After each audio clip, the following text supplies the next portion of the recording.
পহেলগামে সন্ত্রাসবাদী হামলার প্রতিবাদে জুম্মার নামাজের পর কালো ব্যাজ লাগিয়ে প্রতিবাদ গুমরায়। কাশ্মীরের পহেলগামী সন্ত্রাসবাদীদের আক্রমণে প্রাণ হারিয়েছেন 28 জন হিন্দু পর্যটক।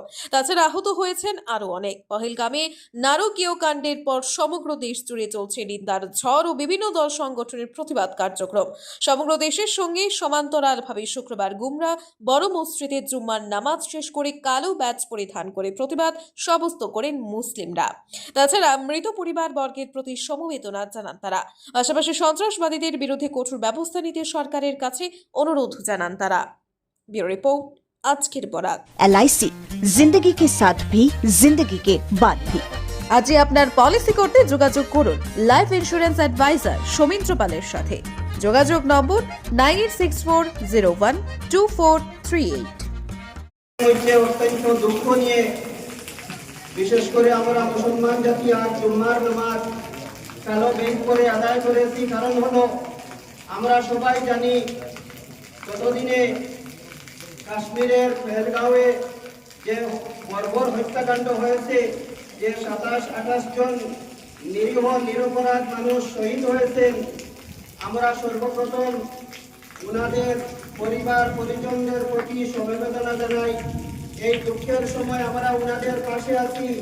তৎসঙ্গে ভারত সরকারের প্রতি আমরা অনুরোধ জানাই, অতি শীঘ্রই এই হত্যাকাণ্ডের উচ্চস্তরীয় তদন্ত করে যাতে শাস্তি দেওয়া হয়, অপরাধীদের এমন শাস্তি দেওয়া হয় ভবিষ্যতে যেন কোনো সন্ত্রাসবাদী এইরকম আর সাহস করতে না পারে।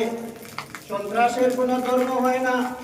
মহান আল্লাহ পাক বলেছেন, ওয়ালা তাকতুলুন নাফসাল্লাতী হারামাল্লাহু ইল্লা বিল হক।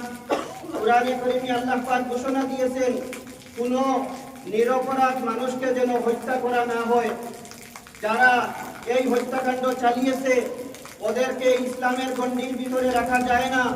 কোনো নিরপরাধ মানুষকে হত্যা করলে ইসলামের গণ্ডির ভিতরে আর রাখা যায় না। তাই ধর্মের বিষয়ে বিবেচনা না করে যারা এই হত্যাকাণ্ড চালিয়েছে ওদেরকে কঠোর থেকে কঠোরতম শাস্তি প্রদান করার জন্য আমরা আজ গুমরা বড় মসজিদে শত শত মুসল্লি নামাজ শেষে ভারত সরকারের প্রতি আমরা অনুরোধ করছি, যাতে উচ্চস্তরীয় তদন্ত করে কঠোর শাস্তি দেওয়া হয়। ভবিষ্যতে যেন এইরকম আর কোনো সন্ত্রাসী কাণ্ড ভারতবর্ষে না হয়। আমরা শান্তির জন্য, সমস্ত ভারতবাসীর জন্য আমরা দোয়া করি যেন মহান আল্লাহ পাক রব্বুল আলামিন ভারতে শান্তি দেন, ভারতবর্ষের মধ্যে প্রত্যেক যেন শান্তিতে বসবাস করতে পারি, এই কামনা করি। সুধীর দর্শক, আপনারা আমাদের আজকের বরাক ইউটিউব সাবস্ক্রাইব এবং ফেসবুকে ফলো করতে ভুলবেন না কিন্তু।